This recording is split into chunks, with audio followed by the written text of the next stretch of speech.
ढोल दमामा दुर्बरी सहनाई संग भेरी।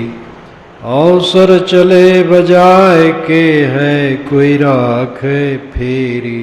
अपने ज़माने में राजे महाराजे ढोल बजवाए, दमामा नगाड़ा बजवाए, दुर्बरी ताशा बजवाए, सहनाई संग भेरी सहनाई बजवाए, भेरी बजवाए।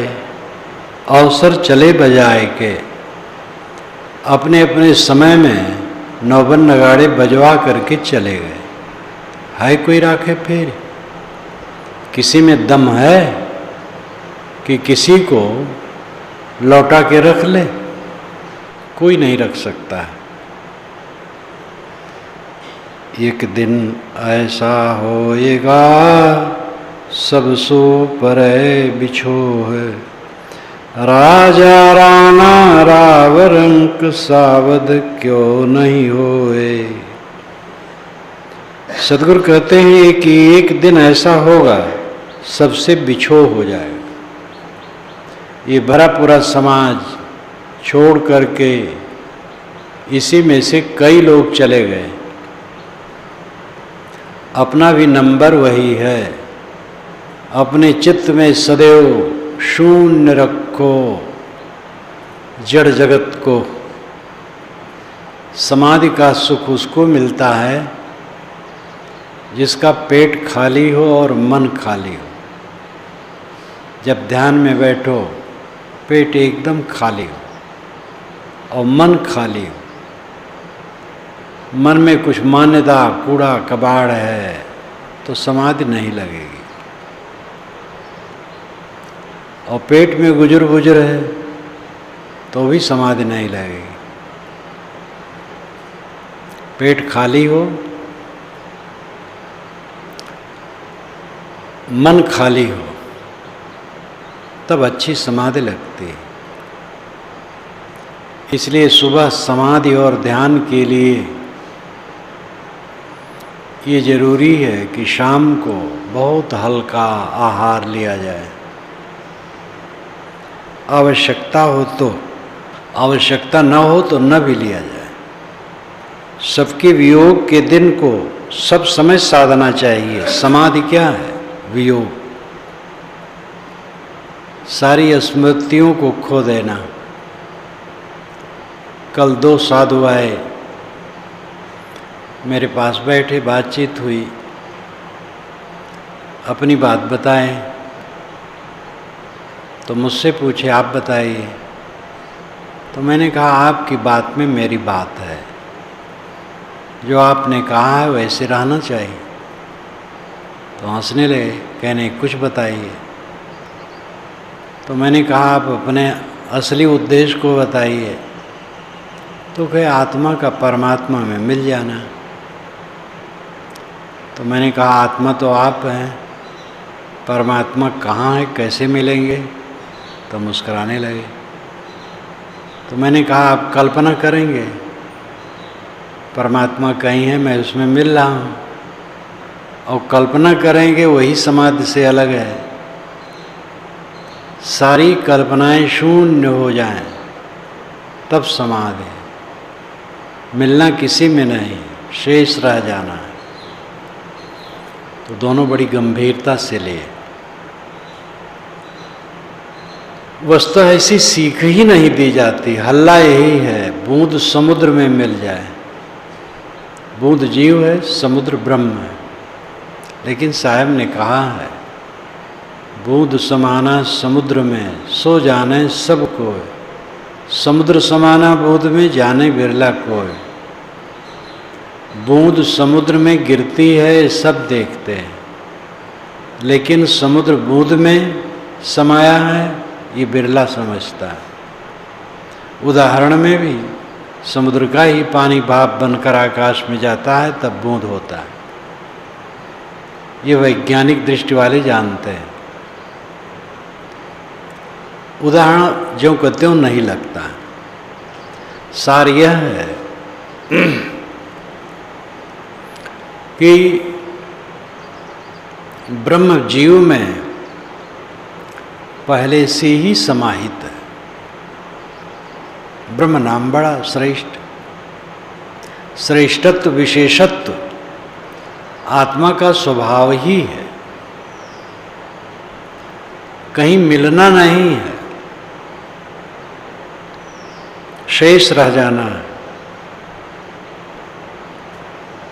राजा राणा राव रंग सबसे बिछो होगा, राजा से, राणा से, बादशाह से, गरीब से और अपने माने गए शरीर से, सबका बिछो पक्का है।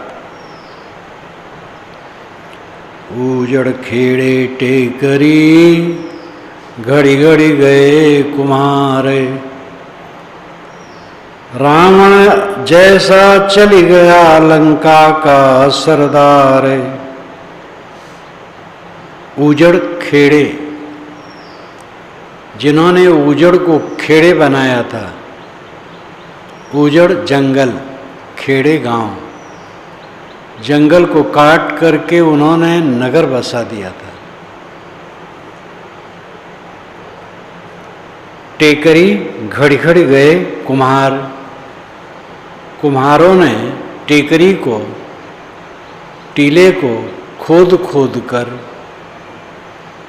घड़ा बनाया, बर्तन बनाया, तो उसको गड्ढा कर दिया। बड़े बड़े टीलों को उन्होंने गड्ढा बना दिया। ऐसे लोग भी चले जाते हैं जो जंगल काट करके नगर बसाए, ऊंचे टीले को खोद करके बर्तन बनाए और इतना बनाए कि वहाँ गड्ढा हो गया, टीला था और गड्ढा हो गया।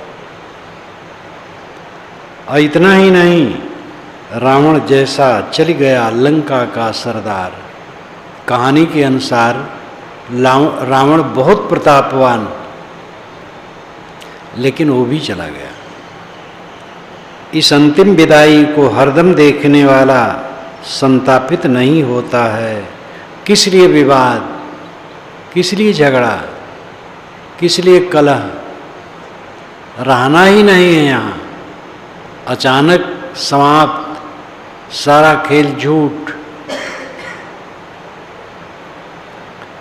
आज काल के बीच में जंगल होगा बास, ऊपर ऊपर हल फिरें ढोर चरेंगे घास। कितने सरल शब्द सब हैं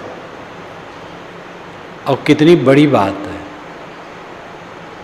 कहने का तरीका कितना सुंदर है। आज काल के बीच में आपका निवास जंगल में होगा और आपके ऊपर हल चलेंगे और पशु घास चरेंगे। पैग पैग पैगंबर गाड़े सो सब सरी भो माटी। अनादिकाल से बड़े बड़े और छोटे कहलाने वाले सब के सब मिट्टी में मिलते रहे हैं। आज भी मिल रहे हैं, आगे भी मिलेंगे। अपनी दशा को देखो, सारा गुमान अभिमान छोड़ो, शीतल हो जाओ। ये सुंदर समय मिला हुआ है। कितने लोगों को ये ज्ञान सुनने को मिलता ही नहीं, सूझ ही नहीं है। सब सामने, लेकिन सूझ नहीं। जिनको सुनने को मिलता है, जानते हैं, वे धोखे में न पड़े। बहुत जल्दी अपना काम करें, सब अहंकार छोड़ करके शीतल हो जाए, हाय तौबा में न पड़े रहें। हाण जरे जसला कड़ी, केस जरे ज्यों घास। सब जग जरता देख कर, भय कबीर उदास। हड्डी लकड़ी की तरह चटक चटक करके जल जाएगी और बाल घास की तरह जल जाएंगे। साहब कहते हैं, सारे जगत को जलते देख करके मैं उदास हो गया संसार से।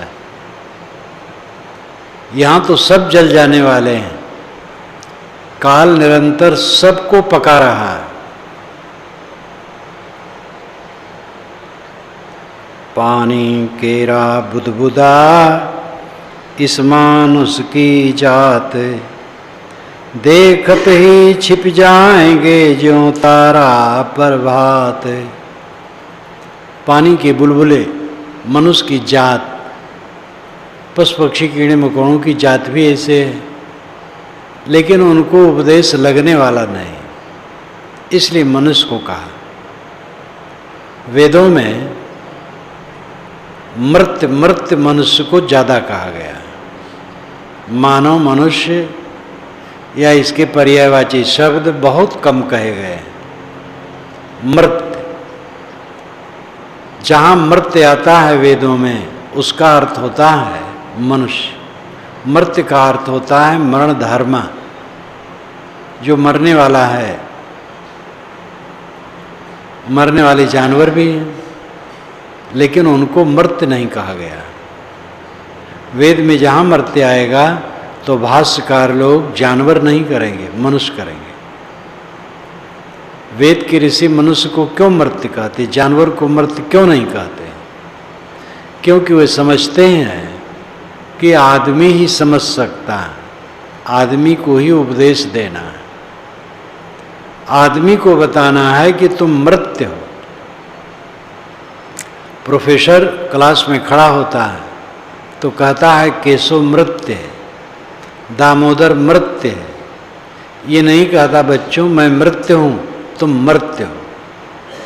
भय, केशव दामोदर अन्य का नाम ले करके समझाएगा, बच्चों मैं मृत्य हूँ, तुम मृत्य हो।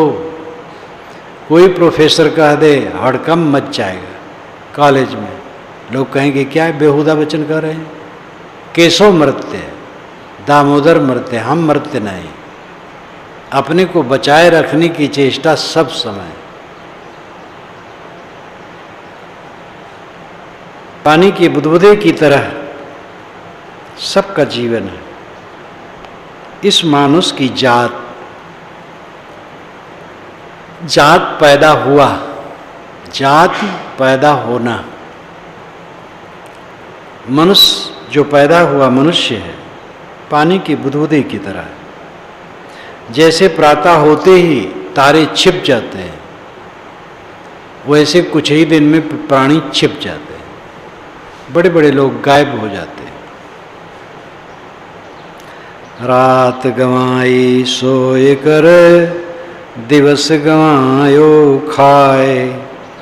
हीरा जन्म अमोल था, कौड़ी बदले जाए। दिन को खाकर और रात को सोकर इतना उत्तम जीवन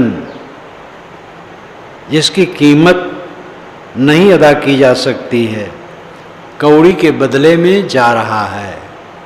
कै खाना कै सोवना, साहब आगे कहते हैं, कै खाना कै सोवना और न कोई चीते। सतगुरु शब्द विसारिया, आदि अंत का मीते। खाना और सोना, यही जीवन का लाभ माना।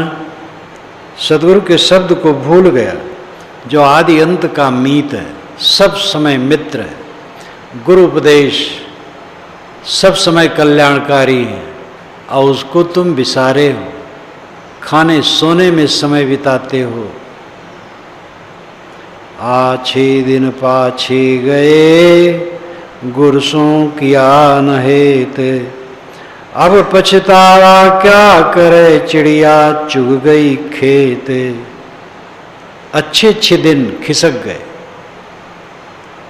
बूढ़े लोग प्राय पश्चाताप करते हैं। जवानी में तो ये होता है कि भजन बुढ़ापा में किया जाता है, और बुढ़ापा तक पहुँचते पहुँचते आदमी शिथिल हो जाता है, और जीवन भर के कुसंस्कार उसको परेशान करते हैं। इसलिए आदमी को चाहिए जब से समझे जग जाए, और किसी को जीवन की शुरुआत से ही सूझ हो गई हो तो वो धन्य है। आछे दिन पाछे चले जाएंगे। गुरु से हेत करो, हेत नाम प्रेम, गुरबाणी में प्रेम करो।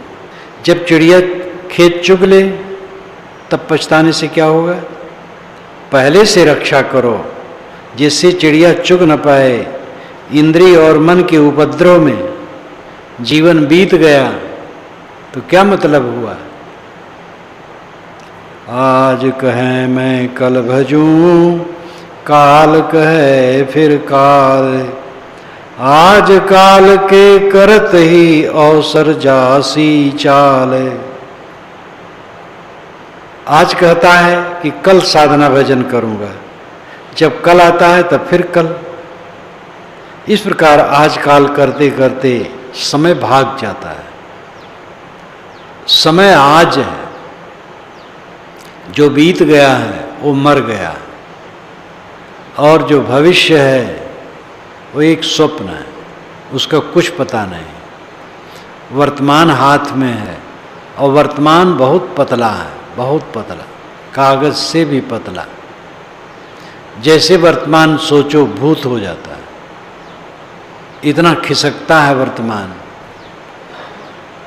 वर्तमान में जगो। जो वर्तमान में जग जाता भूत भविष्य सुधर जाता है। 50 बरस से कोई गांजा पीता हो, वर्तमान में गांजा छोड़ दे, उसकी आसक्ति धीरे धीरे मिट जाए। गांजा की गंध भी अच्छी न लगे, गांजा से पूर्व तृष्णा हो गई तो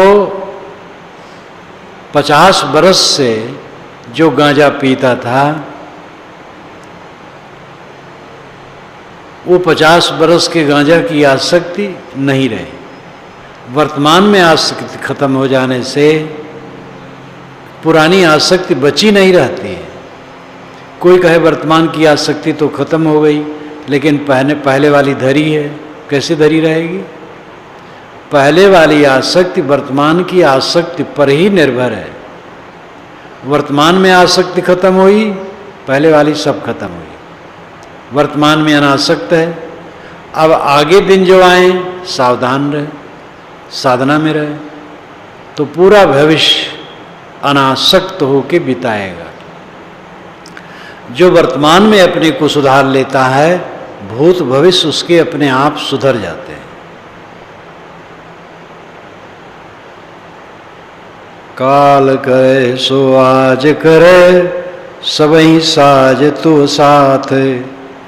काल काल तू क्या करे, काल काल के हाथ।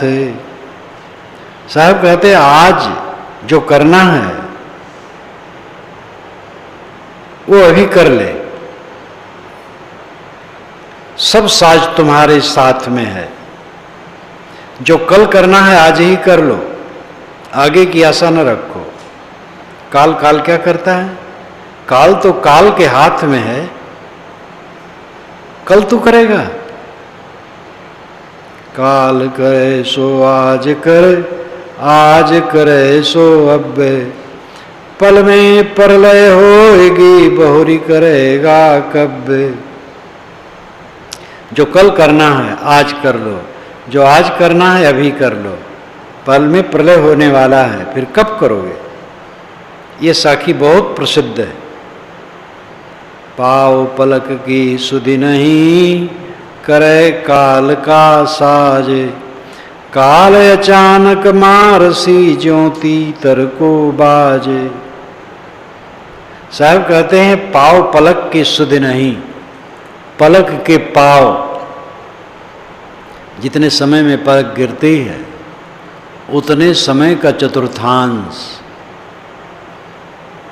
पाव पलक की सुधि नहीं, एक पलक के चतुर्थांश का भी कुछ पता नहीं। करे काल का साज, तुम कल के लिए सोचता है। काल अचानक मारसी, जो तीतर को बाज। तीतर को जैसे बाज पक्षी झपट के मार लेता है, वैसे काल तुम्हें पकड़ लेगा। पाव पलक तो दूर है, मुँह पे कहा न जाए। ना जानो क्या होएगा पाव की चौथे भाई। पाव पलक तो दूर है, यानी एक पलक का चतुर्थांश तो दूर है। पाव के पाव का भी कुछ पता नहीं, सूक्ष्म से सूक्ष्म समय का भी कुछ पता नहीं। सांस बाहर निकला फिर न लौटे, क्या पता है। ऊंचा दी से धौहरा माड़ी चीती पोल, एक गुरु के नाम बिन जम मारेंगे रोल। ऊंचा देखे धौहरा, धौहरा मीनार, लाक्षणिक अर्थ है ऊंचा मकान दिखाई देता है तुम्हारा। माड़ी चीती पोल, माड़ी खूब रंगा है, चीती चित्र विचित्र, बेल बूटे उसमें काढ़े गए। साहब कहते पोल निस्सार है, कुछ रहने वाला नहीं। कितने रजवाड़ों के भवन जमीन में लीन है और पता भी नहीं चलता है कि ये कहाँ का है, किस राजे महाराजे का है। एक गुरु के नाम बिन जम मारेंगे रोल, गुरु के ज्ञान के बिना जम मारेंगे रोल। रोल दौड़ा कर, यमराज तुम्हें दौड़ा करके मार देगा। ऊंचा मंदिर मेड़िया चूना कली ढुलाए, एक ही गुरु के नाम बिन जदि तदि परलय जाए। ऊंचा मंदिर मेड़िया, ऊंचा मंदिर बनवाया, मेड़िया तल्ले पर तल्ला उठाया, चूना कली ढुलाए, चूना मंगाया और कलियों को ढलवाया, बेल बूटे ढलवाया। पहले सीमेंट नहीं थी, लेकिन इतनी बढ़िया बिल्डिंग बनती थी कि सीमेंट भी फीकी। कला तो हर समय था, मनुष्य के पास कला थी। सुवरन कली ढुलाए, चूना कली ढुलाए, चूने से चूना मंगाकर और मसाले बनवा करके बेल बूटे ढलाए। लेकिन गुरु का ज्ञान नहीं है, आत्मबोध नहीं है, मन बाहर अटका है। जदि तदि परलय जाए, जब कभी भी ये तो छूट जाना है। तुम अपना असली भवन नहीं बनवाए, ये नकली भवन में भूल गए, देह के रहने के भवन में भूल गए। आत्मा का भवन आत्म शांति। ऊंचा महल चुनाइया सुवरन कली ढुलाए, वह मंदिर खाली पड़े रहा मसाने जाए। ऊंचा महल चुनाइया, ऊंचे ऊंचे महल बनवाए, सुवरन कली ढुलाए, सोने का पानी दे करके बेल बूटे ढलवाए। वह मंदिर खाली पड़े रहे मसाना जाए। वह सब मंदिर खाली कर दिए और शमशान में डेरा बना लिए ऐसे राजे महाराजे। अब आज जाकर के देखो, बुरहानपुर के खंडहर में बड़े बड़े बादशाहों के अस्तित्व छिपे हुए हैं, दबे हुए हैं। अभी भी जब मैं वहाँ जाता हूँ तो देखता हूँ कि कुछ मुसलमान आ करके कहीं कहीं दिया बाती करते हैं, कहीं कहीं तो मकान भी अच्छे हैं, अभी भी मजबूत हैं, बहुत अवशेष पड़े।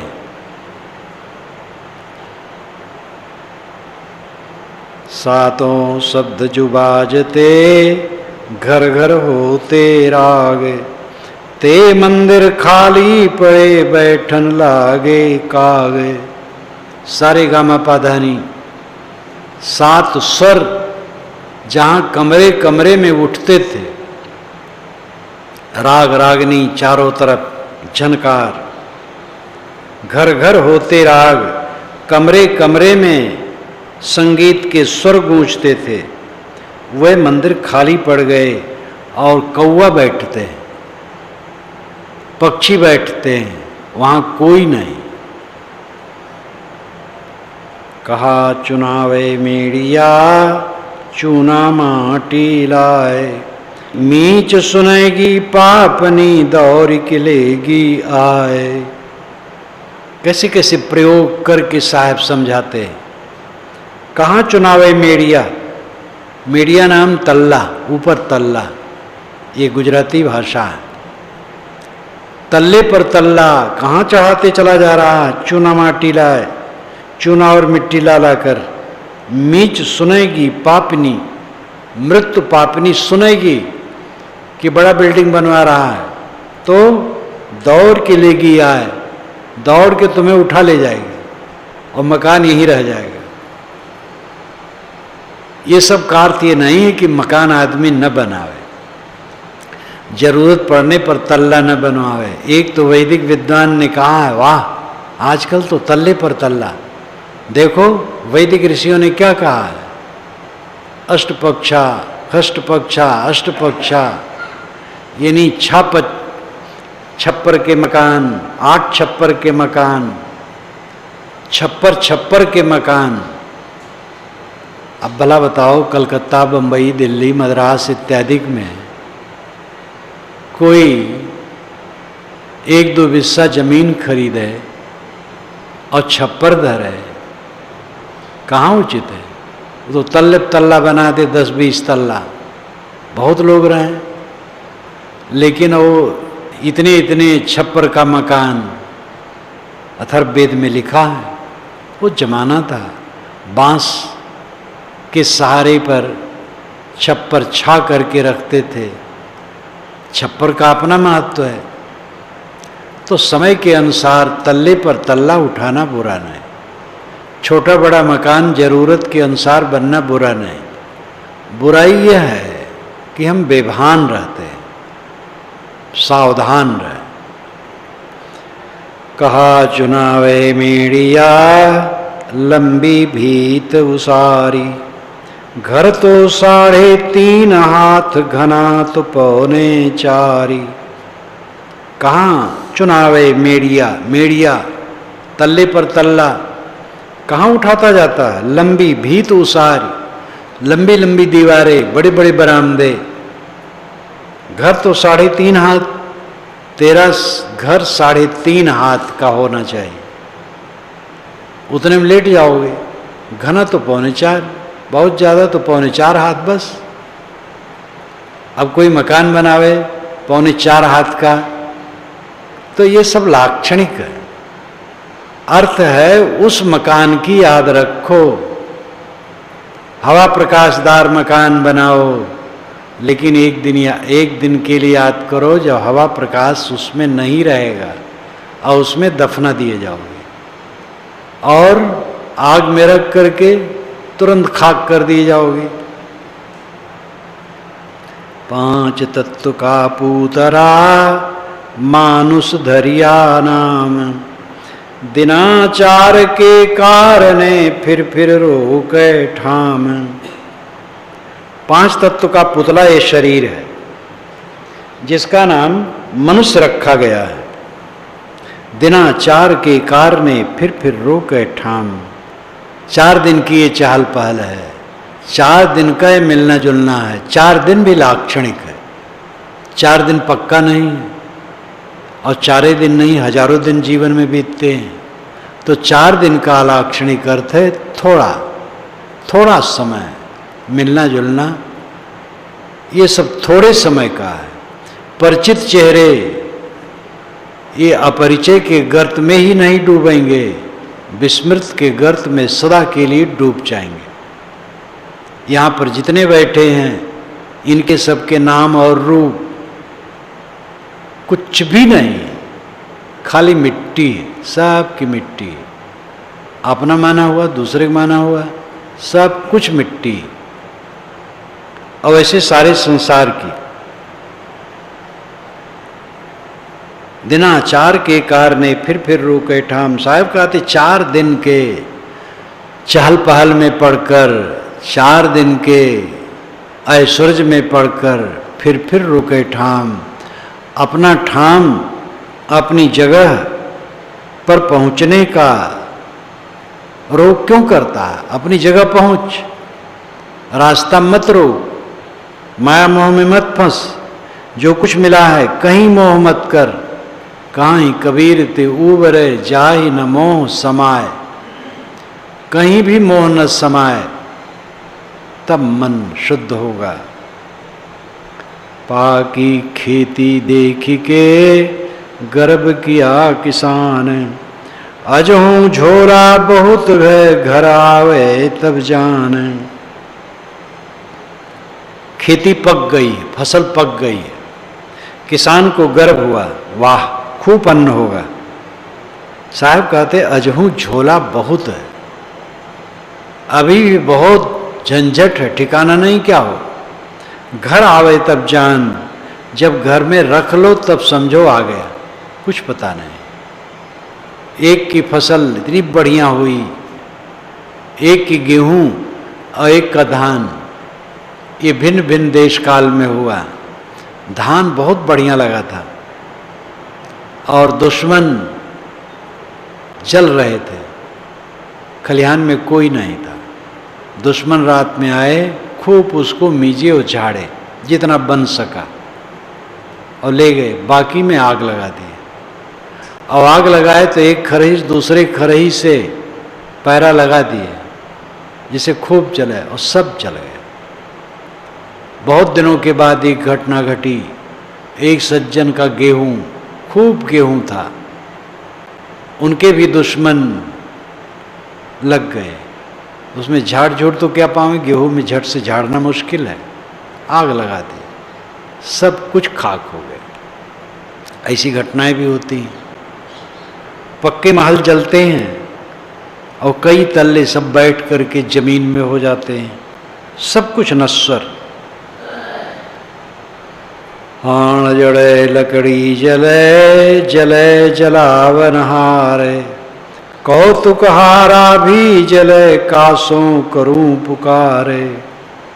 ये सारे शब्द सरल हैं, भाव सरल हैं, लेकिन कहने का तरीका कितना सुंदर है। हाण जले, किसी को जलाने पर उसकी हड्डी जलती है, और लकड़ी जले, और जो लकड़ी हड्डी को जलाती है वो लकड़ी भी जलती है। जले जलावनहार, जो दाह कर्म करता है वो आदमी भी एक दिन जलता है।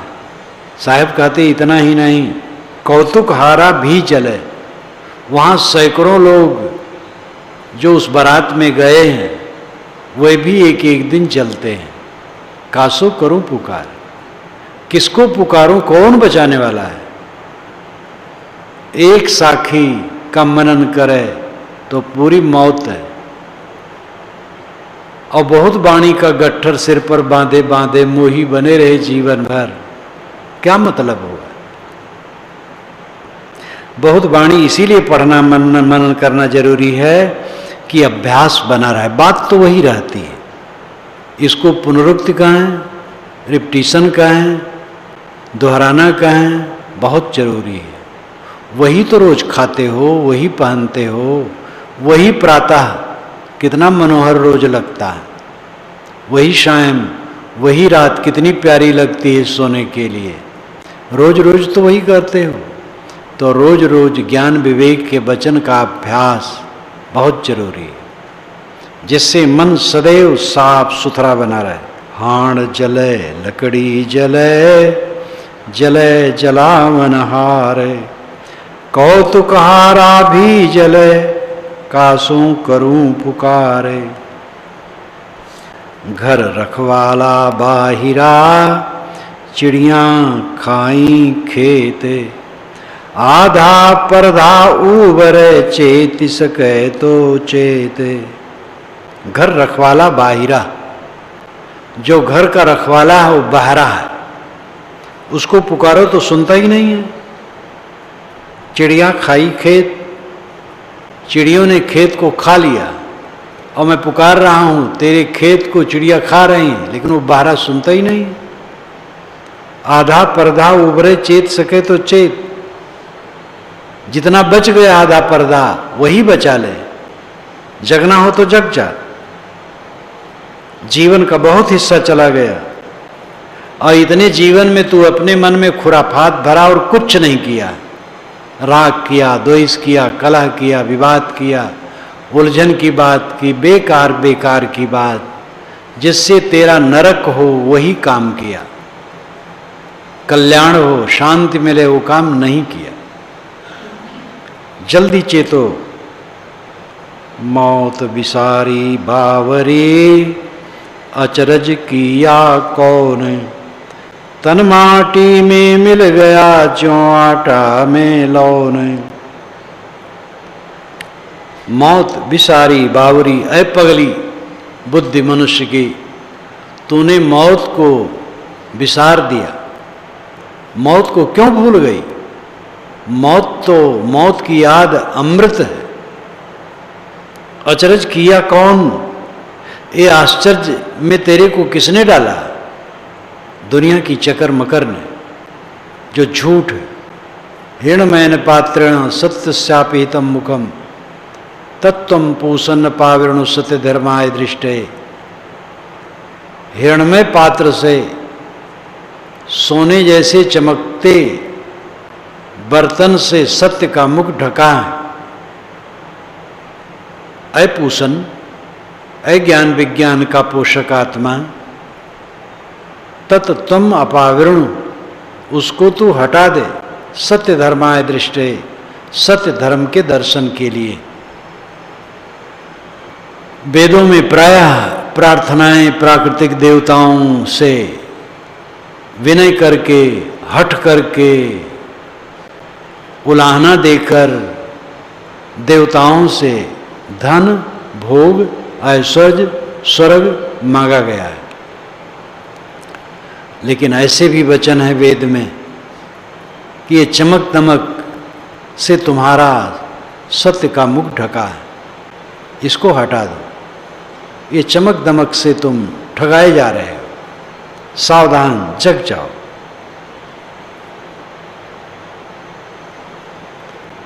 शरीर तो तुम्हारा उसी प्रकार मिट्टी में मिल जाएगा जैसे आटा में लौन खो जाता है। जन्मय मरण विचारी के कूरे काम निवारी, जिन पंथा तुहि चालना सोई पंथ संवारी। जन्म मरण का विचार करके कूरे काम का निवारण करो। जीवन मिला है, शरीर की मृत्यु पक्का है, कर्म का फल भोग अनिवार्य है। ये सब समझकर कूरे काम निवारी, क्रूर दुष्ट कर्म, गलत कर्म का परित्याग करो। जिन पंथा तुहि चालना सोई पंथ संवारी, जिस रास्ते पर तुम्हें चलना है उस रास्ते को सुधारो, संवारो। एक ही काम करना है, मन को सब समय निर्मल रखना। बाकी सब आनुषंगिक काम है, उन्हीं के लिए। शरीर स्वस्थ रहेगा तो ये काम कर पाओगे, इसलिए खाना पीना है। खाने पीने के लिए खाना पीना नहीं है, मन को स्वच्छ रखने के लिए खाना पीना है।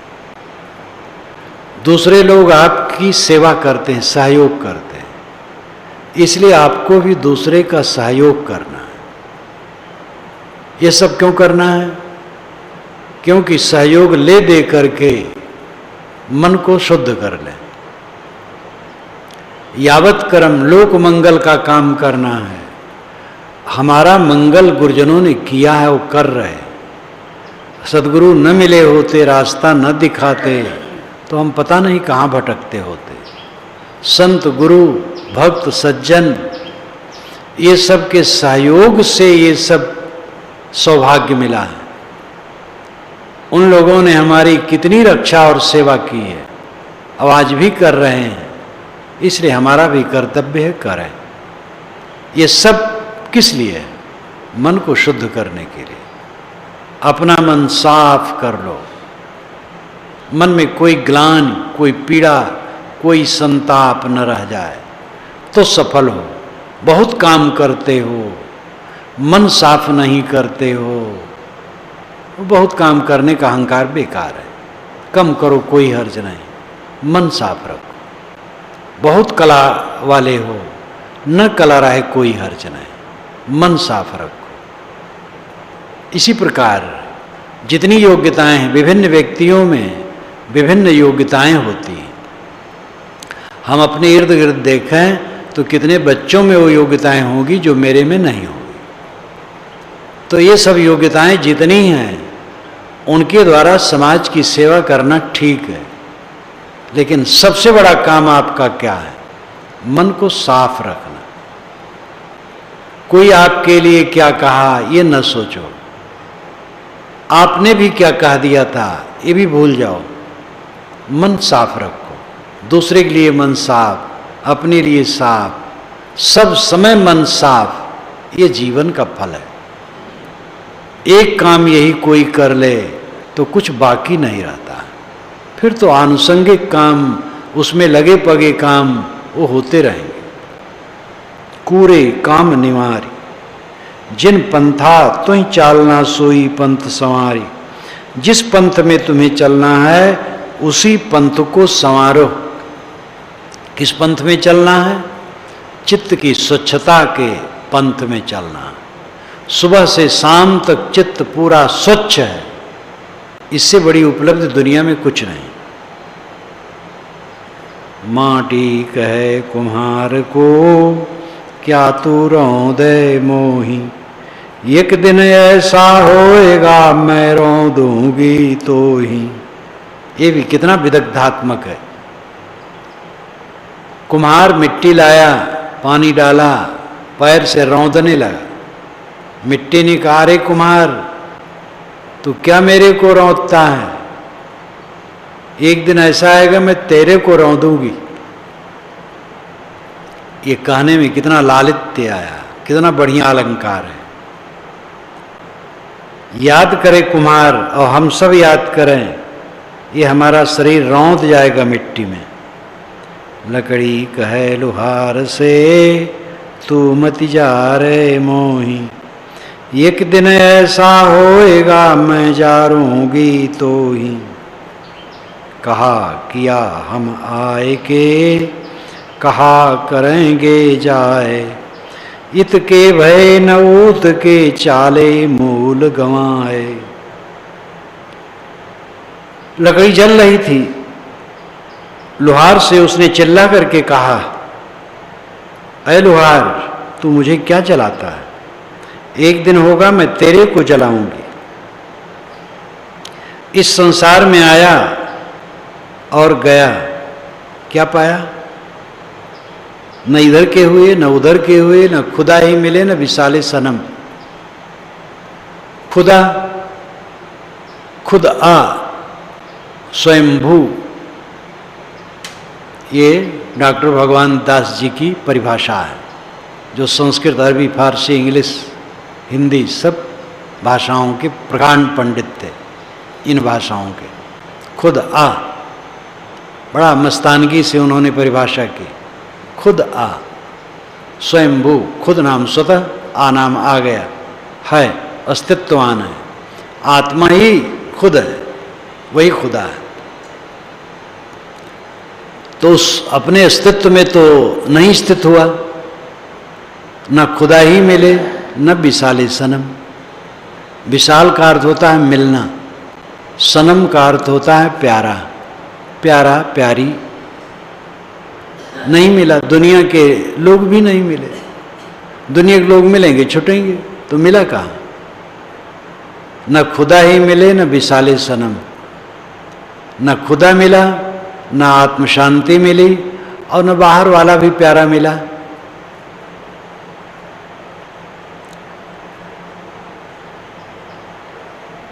इत के भय न उत के चाले मूल गंवाए। मूल को खो करके चले। मूल है आत्म शांति। आत्म शांति को जो सुरक्षित रखता है वो सबसे चतुर है। दुनिया की वस्तुओं की चतुरता में पढ़ करके आत्म शांति खो जाती है, ये याद रखना चाहिए। अपना अहम, अपना हठ, भौतिक लाभ, ये सब ही अशांति का कारण है। अपना अहम छोड़ के काम करो, भौतिक लाभ के लिए लालायित न रहो, सहज जो लाभ होगा काफी रहेगा, सम रहो और आत्म शांति सब समय बनी रहे। यह तन कांचा कुंभ है, लिया फिरे थे साथ, टपका लागा फुट गया कछु न आया हाथ। यह शरीर मिट्टी का कच्चा घड़ा है, ले करके घूम रहे थे, इतने में ठोकर लग गया, भारा के गिर पड़ा, कुछ भी हाथ में नहीं रहा। कितना सुंदर प्रयोग, कितने सरल शब्दों में प्रयोग।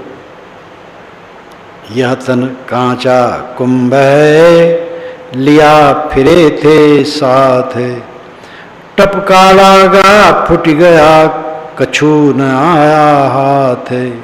बड़े बड़े अहंकारी को जाना पड़ेगा।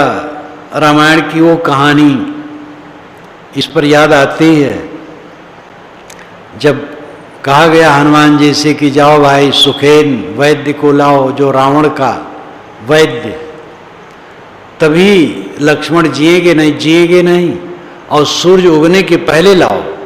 गए, रात का समय था, बरामदे में बैठे वो दवाई घोंट रहे थे। हनुमान जी कहे कि लक्ष्मण बदहोश हैं, आप वहाँ चलें उनकी चिकित्सा में। कहे तो ये दुश्मन के पक्ष की चिकित्सा करने में कैसे जाऊंगा, मैं तो रावण का आदमी हूँ। हनुमान जी भी कम कुशल नहीं थे। उन्होंने कहा वैद्य के लिए मित्र और शत्रु नहीं होता है, ये नीत है। कहे बात ठीक है, लेकिन युद्ध चल रहा है, इसमें तो पक्ष विपक्ष है, मैं कैसे जा सकता हूँ। कि आप नहीं जाएंगे तो हम जबरदस्ती ले जाएंगे। कैसे आप जबरदस्ती ले जाएंगे। बस कूद पड़े बरामदे से हनुमान जी, और हाथ डाले नींव में, और डाल करके उठाए, वो हाँ हाँ हाँ हाँ करने लगे। हाँ हाँ हाँ करते रहे, उखाड़ के पूरा मकान उड़ गए।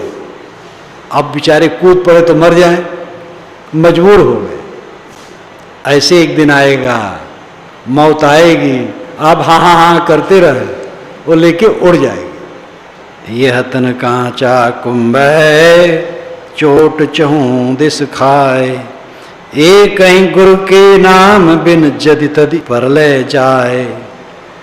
यह शरीर कच्चा घड़ा है, चारों तरफ चोट खा रहा है, गुरु के ज्ञान के बिना जदि तदि जब कभी भी मिट जाएगा।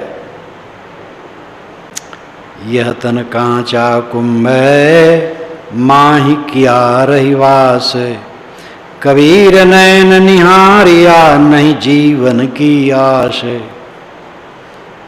यह शरीर कच्चा घड़ा है, माह किया रहिवास, और इसी घड़े में तू थोड़े दिन के लिए बैठा है। कबीर नैन निहारिया नहीं जीवन की आस। कबीर साहब कहते मैंने नेत्रों से देखा संसार की स्थिति को, तो लगा जीवन की आशा करना मूर्खता है। ये पानी की बुल्ली की तरह फुट जाने वाला बेभान पड़े रहना गलत है। आज ही जग जाना चाहिए, जो कल्याण का काम है आज ही कर लेना चाहिए।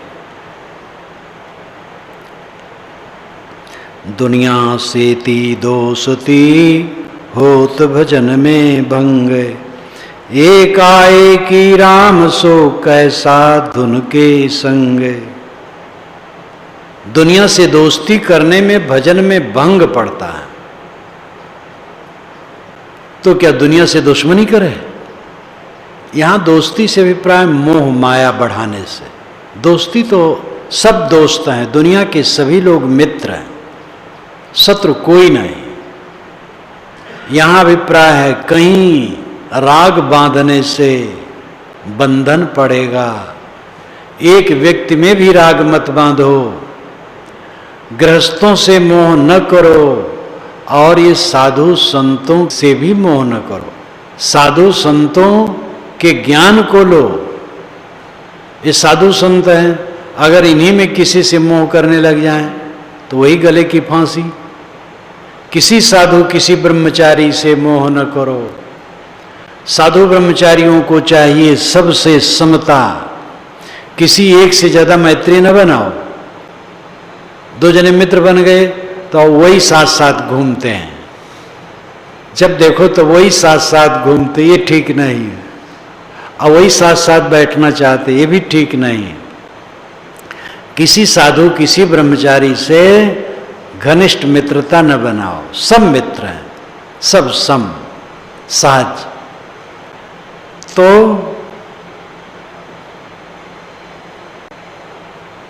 कहीं भी आसक्ति न बनाओ। एकाएकी राम ते की साधुन के संग। एकाएकी राम की संगत में रहो या साधुओं की संगत में रहो, राम अंतरात्मा है। इन्हीं एकाएकी अकेले में राम मिलता है। जब मन चारों तरफ से सबसे बिछुड़ जाए तब राम में रमता है। और जहां द्वैत रखोगे राम नहीं मिलेगा, मन में और कुछ रहेगा, असंगता कैसे आएगी। इसलिए एकाएकी राम ते, एकाएकी ही राम है, कैवल्य ही राम है, असंगता द्वैतता ही राम है। अथवा साधुओं की संगत करो, साधुओं की संगत में प्रेरणा प्राप्त करो। दुनिया के धोखे मुआ चला कुटुंब की कहानी, तब कुल की क्या लाज है जब ले धरा मसानी। दुनिया के धोखे में तू मरा और कुल कुटुंब जाति वर्ण की मर्यादा में पच पच के रह गया। मैं ऊंची जाति का, ये साधु महात्मक ठिकाना नहीं कौन कौन जाति के हैं। इनमें बैठ बैठ करके हमारी इज्जत बिगड़ जाएगी।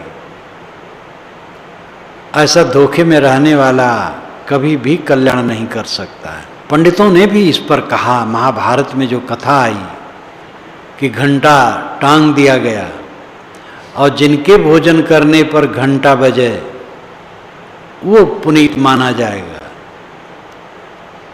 तो सब ऋषि मुनि पंडित ब्राह्मण भोजन किए, घंटा न बजा। तब सपच भक्त की याद किए लोग, उनको बुलाया गया, उन्होंने भोजन किया तो घंटा बज गया। किसी के भोजन करने से घंटा नहीं बजता। कहानियां समझाने के लिए, हनुमान जी की ही कहानी मैंने कही कि वो हाथ डाल करके पूरा मकान उठा लिए, ये भी कल्पना है। तो कितनी कल्पनाएं होती हैं जो बातों को समझाने के लिए हैं, मनोरंजन के लिए हैं, और कथा में आनंद लेने के लिए, आनंद लेने देने के लिए। बनारस में मैं रहूं तो एक वैष्णव संत नौजवान पढ़ते थे, अयोध्या हनुमानगढ़ी के थे। तो मुझे मिल गए और उनकी मित्रता हो गई, तो मेरे पास आने लगे, मेरे विचार सुनने लगे, बहुत खुश हुए कि ऐसा विचार तो कभी सुना ही नहीं महाराज, आप अपना पंडाल लगाइए, ऐसी बात कहिए। हम कहे हम पंडाल लगाने नहीं आए, हम तो पुस्तक प्रकाशन में हैं। तो हंसने लगे। तो कहे महाराज रामायणी लोग भी कहते हैं, कई रामायणी इकट्ठे हुए तो एक रामायणी ने कहा, अरे रामायण तो आनंद लेने देने के लिए बना। पहली बार किंकर की सभा में वही मुझे ले गए थे, जहाँ पर शिव मंदिर है, विश्वेश्वरनाथ का मंदिर, इधर मस्जिद, बीच में कुआं, और वहीं थोड़ी सी जगह है, वहीं पर जमीन में लोग बैठे थे और कई रामायणी बैठे थे और राम कथा चल रही थी। श्रोता भी 100-150 तक रहे ही होंगे। तो कहे महाराज आपने किंकर को कभी सुना? कहे नहीं सुना। तो कहे चलिए आज मैं आपको ले चलूँगा। तो रात में आए मेरे पास तो ले गए। तो बैठा तो जो बोल रहे थे वो भी अच्छा बोल रहे थे। जब वो ख़त्म किए तब किंकर जी आए बैठे। तो किंकर जी पहले चौपाई गाए तो स्वर तो उनका अच्छा नहीं था, गाने में उनका कुछ नहीं था, लेकिन जब बोलने लगते थे तो उनका विवेचन बहुत बढ़िया होता था। अब ये अलग बात है कहीं ऐसा वाहियात विवेचन करते थे कि बचकाना हो जाता था, लेकिन अब उनकी विधा थी, कला तो उनमें थी अद्भुत। तो उन्होंने जो कुछ कहा बड़ा सुंदर कहा। एक जगह वो भूल गए, तो सहज भूल जाते हैं लोग, तो सभी रामायणी एक दूसरे को देख के मुस्कुराए, जान गए कि भूल गए। ये बात नहीं को जानते ही नहीं, दिमाग से उतर गया।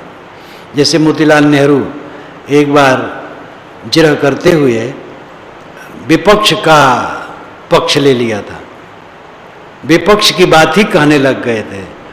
ख्याल आया, तब कहा जो इस तरह कहा जाता है, फिर उल्टा, तो जज मुस्कुराया। जज भी समझा कि भूल गए।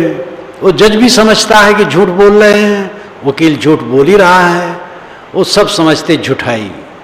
इसीलिए तो दक्षिणी भारत का एक वरिष्ठ वकील, जब उसको जज बनाने की बात हुई तो उसने कहा मैं बकवास सुनना नहीं चाहता हूँ, करना चाहता हूँ। जज बनूंगा तो दिन भर बकवास सुनूंगा, दिन भर झूठ सुनूंगा, और वकील रहूंगा तो एक बार झूठ कह करके चला गया अपने कक्ष में, और जज बनूंगा तो दिन भर झूठ सुनना है। इसलिए मैं बकवास सुनना नहीं चाहता, बकवास करना चाहता हूँ। तो विस्मृत हो जाती है, तो उनको किंकर जी को भूल गया था, तो सभी लोग मुस्कुराने लगे। वहीं पहली बार सुना था उनको, फिर और कई बार सुना। तो वे वैष्णव संत हमारे मित्र हो गए, मेरी बातों को खूब पसंद करने लगे। कहें सत्य आप ही कहते हैं और इसका प्रचार होना चाहिए। अब हनुमानगढ़ी के थे, तो कितने लोग ऐसे हैं कि उनको अगर सत्संग मिले तो समझें, मिलता नहीं है, इसलिए जो सुनते हैं बेचारे उसमें रमते हैं। दुनिया के धोखे मुआ चला कुटुंब की कहानी, तब कुल की क्या लाज है जब ले धरा मसानी। साहब कहते दुनिया के धोखे में जाति वर्ण कुल कुटुंब की मिथ्या मर्यादा में अपने को तूने खो दिया। जब तेरे को शमशान में ले जाके रख देंगे तब तेरी कुल और जात का क्या महत्व रहेगा। कुल खोए कुल उबरे, कुल राखे कुल जाए, राम ने कुल कुल भेटिया सब कुल गया बिलाए। कितना बढ़िया अलंकार और कितना बढ़िया कथन, कितना जोरदार। कुल खोए कुल उबरे, कुल राखे कुल जाए, राम निकुल कुल भेटिया सब कुल गया बिलाए। इसमें 7 बार कुल आया है, निकुल के साथ 7 बार कुल आया है। कुल खोए कुल उबरे, कुल कुटुंब जात बिरादरी का अहंकार खो दो तो कुल उबरे संपूर्ण प्रकार से उद्धार होगा, और कुल राखे कुल जाए, कुल कुटुंब जात बिरादरी का अहंकार रखोगे तो कुल जाए संपूर्ण प्रकार से विनष्ट होगे। राम निकुल कुल भेटिया, राम तो निकुल है, राम का कोई कुल थोड़े है। महाराज राम का कुल था सूर्यवंशी, लेकिन जो राम उपासनी है सबका, जो श्री राम का भी उपासनी था, दशरथ का, अज का, उनके पितामह अज का, हमारा और आपका और रावण का भी, जो सबका उपासनी है वो राम निकुल है, उसका कोई कुल नहीं। जब वह निकुल राम मिल जाता है सब कुल गया बिलाए, सब कुल खत्म हो गया। इसलिए कुल कुटुंब जात बिरादरी वर्ण मानती गुरुवाई, खाली जाति बिरादरी थोड़े, मानती गुरुवाई कमाड़ा थोड़े, बहुत भयंकर आड़ा है। 2 महंत जब बनारस में मिलना हुआ तो ये हुआ कि कैसे मिलें।